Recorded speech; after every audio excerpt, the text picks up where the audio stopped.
Second oral question, Lord Harris of Pentragarth. I beg leave to ask the question standing in my name on the order paper.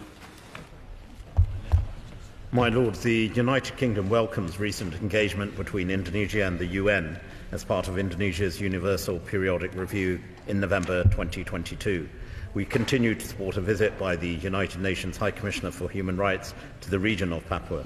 We also recognise that a significant amount of time has passed since the visit was first proposed, but we hope both parties can come together to agree dates very soon. I thank the Minister for his answer. He mentions the Universal Periodic Review of Indonesia. He will know that at that review, a number of major countries like the United States, Australia and Canada called for an intervention of the UN in Indonesia and an immediate visit of the UN Commissioner for Human Rights. It's not at all clear that the United Kingdom was amongst those supporting that call. Perhaps he'd be able to enlighten us. Well done. Well, I hope my answer that I've given in the House today reassures the noble Lord that's exactly what we do. We do support an early visit. I'm very cognizant that this visit was first proposed under the High Commissioner Zayed.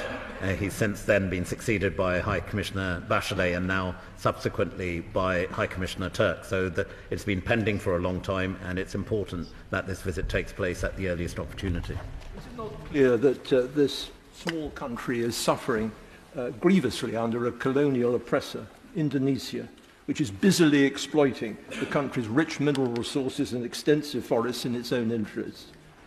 Will the government do all in their power, in conjunction with Commonwealth partners in the region, to get the UN to act and to act decisively?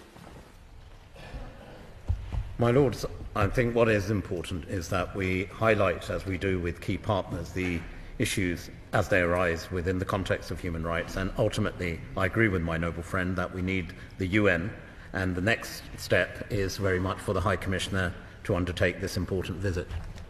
My Lords, it's over a year now since the UN Special Rapporteur reported allegations of extrajudicial killings, enforced disappearances and forced displacement of 1,000 indigenous Papuans.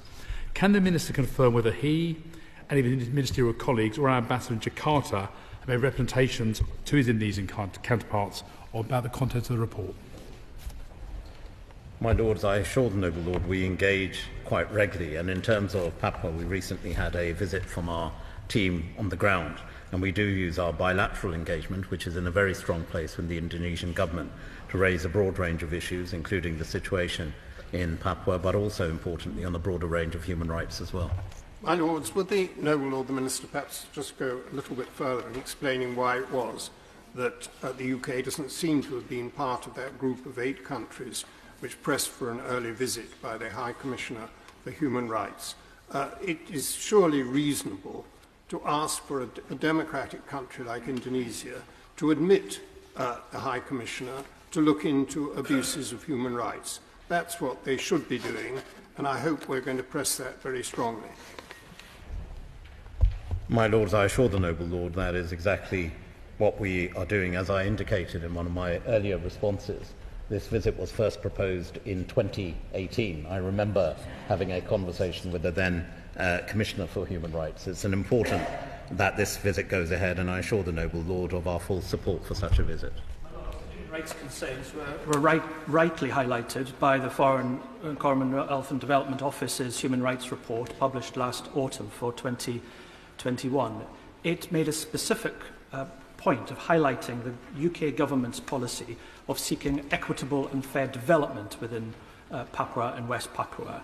But in the government's strategic partnership roadmap for Indonesia, published last year, there's only reference to terrorism in Papua, no reference to any equitable development, no reference to human rights. What's the point of the Foreign Office highlighting human rights concerns if it does nothing about it in its negotiations with the country in question? My Lord, the noble Lord understates the importance of the Human Rights Report. It's something that I'm very proud that the Foreign Commonwealth and Development Office continues to produce. It's focused on not just those countries with the worst records when it comes to human rights, but importantly, a condition within that report is where we can bring influence. And I assure the noble Lord in our engagement with Indonesia, and I've said earlier, it's a very important bilateral partner, it's an important regional partner, and we engage quite widely on a range of issues of peace, conflict, and regional stability in and across the region. And Indonesia is a key partner. And in all these meetings, we raise the important issues of human rights, as I said, on a broad range of issues. And we are seeing on a broader range of human rights some progress in Indonesia, including on areas, for example, of freedom of religion or belief.